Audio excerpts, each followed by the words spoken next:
Kantor bukanlah sekedar tempat berkarya, tapi taman bagi mimpi dan ide-ide bersemi. Dari benih cinta untuk bumi pertiwi, gagasan menari di antara dinding dan cahaya. Untuk negeri, untuk bangsa tercinta. Di balik meja dan layar menyala, ada semangat yang tak pernah pada membara. Langkah kecil tiap insan di dalamnya adalah bagian dari cerita merdeka.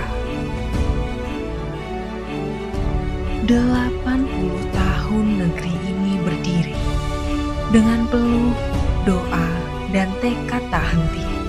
Kitalah penjaga nyala api. Lewat kerja, cinta, dan dedikasi sejati, mari tuangkan ide tanpa ragu untuk organisasi yang terus maju, untuk rakyat yang layak bersatu, untuk Indonesia, tempat kita berpadu.